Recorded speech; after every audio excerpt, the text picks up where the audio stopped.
Assalamualaikum warahmatullahi wabarakatuh. Perkenalkan, nama saya Elsa Adelia, NPM 1901011052. Di sini saya dari jurusan Pendidikan Agama Islam kelas D semester 4. Baik, di sini saya akan menyampaikan materi mengenai fikih munakahat. Jadi, video ini bertujuan untuk memenuhi tugas mata kuliah fikih munakahat dengan dosen pengampu, yaitu Bapak Muhammad Ali, MPDI. Langsung saja materi yang akan saya sampaikan, yaitu yang pertama ada Walimatul Urs. Jadi, Walimatul Urs adalah perayaan pengantin sebagai ungkapan rasa syukur atas pernikahannya dengan mengajak sanak saudara beserta masyarakat untuk ikut berbahagia dan menyaksikannya. Pada dasarnya, Walimatul Urs atau nikah adalah suatu pengumuman pernikahan pada masyarakat yang tidak berlebih-lebihan dalam segala halnya, baik dalam pestanya maupun semuanya, resepsinya dan lain-lain. Dalam Walimatul Urs dianjurkan pada pihak yang berhajat untuk mengadakan makanan guna disajikan pada tamunya yang datang. Jadi dalam perayaannya itu harus terdapat makanan atau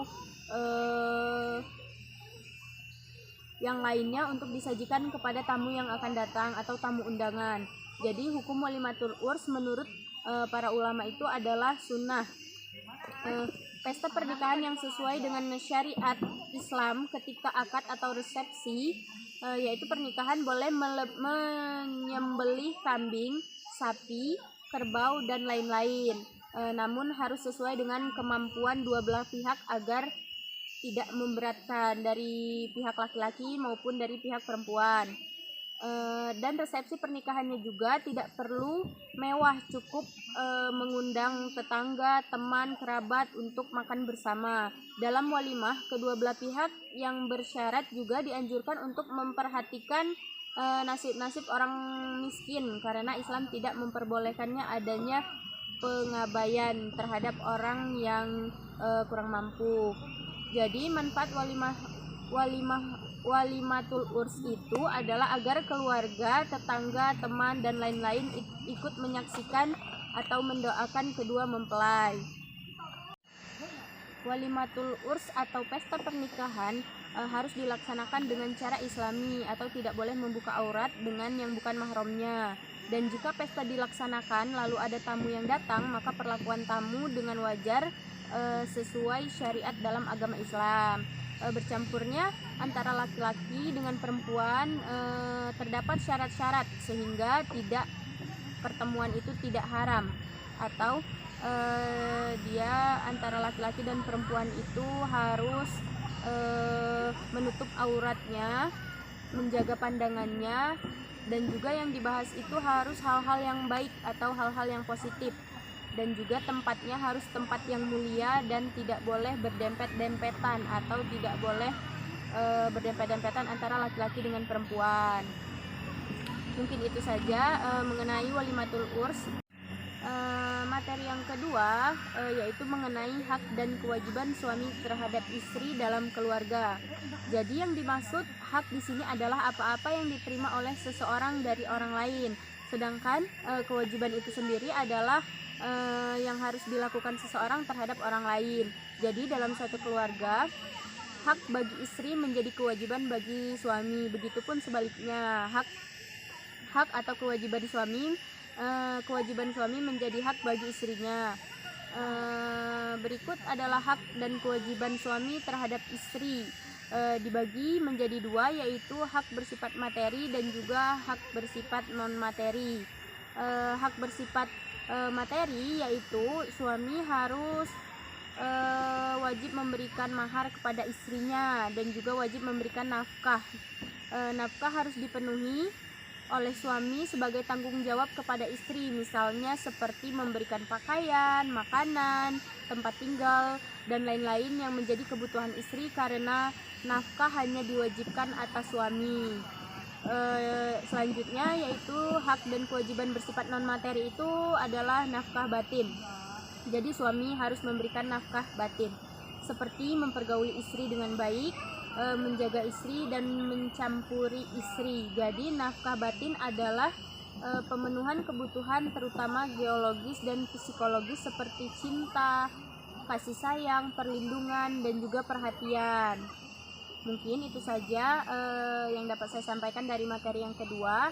Selanjutnya adalah materi yang ketiga, yaitu mengenai hak dan kewajiban istri terhadap suami dalam keluarga. Jika tadi kita sudah membahas mengenai hak dan kewajiban suami terhadap istri, mungkin sekarang kebalikannya. Jadi suami mempunyai hak yang menjadi kewajiban istri, yaitu seperti istri itu harus taat kepada suaminya. Rasulullah mengajarkan wanita agar patuh kepada suaminya karena akan membawa kebaikan.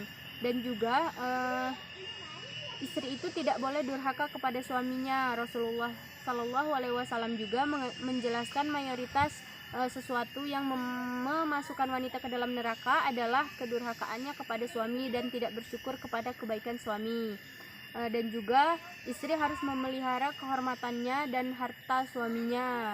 Dan juga istri itu harus berhias untuk suaminya. Istri berhias untuk suaminya adalah salah satu hak yang berhak didapatkan oleh seorang suami. Kewajiban istri kepada suami itu tujuannya untuk menyempurnakan ibadahnya dan untuk menyempurnakan cintanya.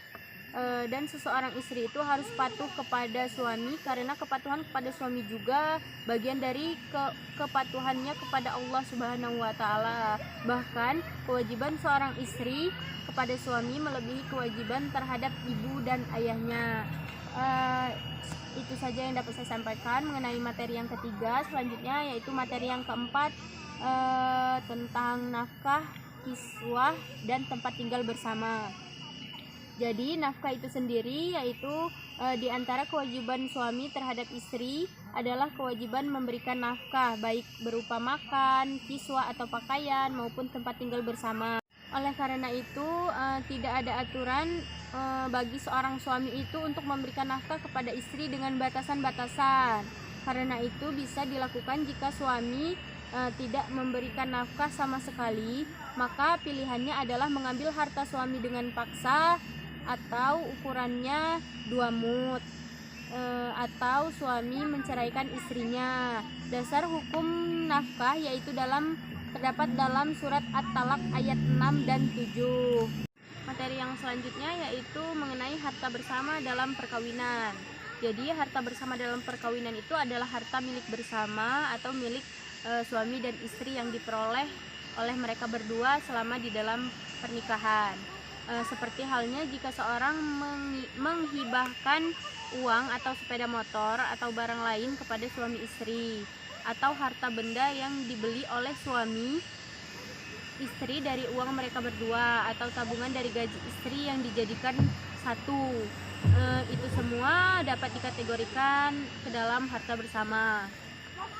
Jadi konsep harta bersama itu dalam Islam itu bahwa harta merupakan tonggak kehidupan rumah tangga dan juga kewajiban suami yang berkenaan dengan harta, yaitu yang pertama memberikan mahar kepada istrinya, memberikan nafkah kepada istri dengan baik, dan juga suami tidak boleh mengambil harta istrinya. Istri mendapat mut'ah atau pesangon jika dia belum melakukan hubungan seks dengan suaminya dan mahar belum ditentukan. Jadi kesimpulannya yaitu harta bersama itu meliputi harta yang diperoleh sepanjang perkawinan berlangsung, hutang-hutang yang ditimbun selama perkawinan berlangsung, kecuali yang merupakan harta pribadi masing-masing suami istri, harta yang diperoleh sebagai hadiah, pemberian atau warisan apabila ditentukan demikian. Suami istri yang telah resmi bercerai memiliki hak yang sama terhadap harta bersama dengan pembagian sama rata antara keduanya atau antara laki-laki suami dan juga istri, atau berdasarkan kesepakatan antara keduanya. Mungkin itu saja materi yang kelima. Selanjutnya materi yang keenam yaitu mengenai hukum menikahi perempuan yang pernah berzina. Jadi pengertian zina itu sendiri dalam pandangan Islam adalah hubungan kelamin antara laki-laki dengan perempuan tanpa adanya ikatan perkawinan yang sah dan dilakukan dengan sadar tanpa adanya unsur subhat. Sebenarnya hukum menikah dengan perempuan yang pernah berzina itu memang cukup berat. Sebagian ulama mengharamkan perbuatan tersebut. Jika menikahi perzina yang sudah bertaubat dan menyesali perbuatannya, maka diperbolehkan. Dan itu adalah sebuah kemuliaan. Dan orang tersebut harus menutupi aib tersebut. Barang siapa yang menutupi aib orang tersebut, maka Allah akan tutupi aibnya di hari kiamat nanti. Maka orang yang menikahi wanita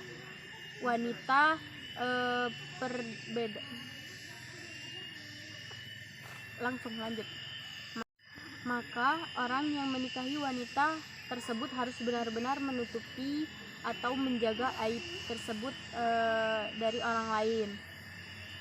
Perbedaan pendapat para ulama dan dalilnya mengenai hukum menikahi perempuan yang berzina itu yaitu ada 3. Yang pertama yaitu mutlak atau tidak sah. Pendapat ini merupakan pendapat Imam Abu Yusuf dari kalangan mazhab Hanafi, yang dalilnya itu terdapat pada Quran surat An-Nur ayat 3. Yang selanjutnya mutlak sah tanpa syarat, yaitu pendapatnya dari Abu Hanifah dan Muhammad dari mazhab Hanafi. Dalilnya terdapat pada Quran surat An-Nisa ayat 24.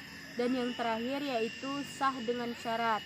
Pendapat ini merupakan pendapat mazhab Hambali, Abu Yusuf dan Abu Hanifah dalam riwayat yang lain. Dan dalilnya terdapat dalam Quran surat At-Talaq ayat 4. Mungkin itu saja yang dapat saya sampaikan mengenai materi hukum menikahi perempuan yang pernah berzina. Jadi materi yang selanjutnya atau materi yang terakhir yaitu mengenai perjanjian dalam perkawinan. Jadi perjanjian dalam perkawinan itu yaitu persetujuan yang dibuat oleh kedua calon mempelai, baik dari calon suami maupun dari calon istri sebelum perkawinan dilangsungkan, dan masing-masing berjanji akan mentaati persetujuan itu yang disahkan oleh pegawai pencatat nikah.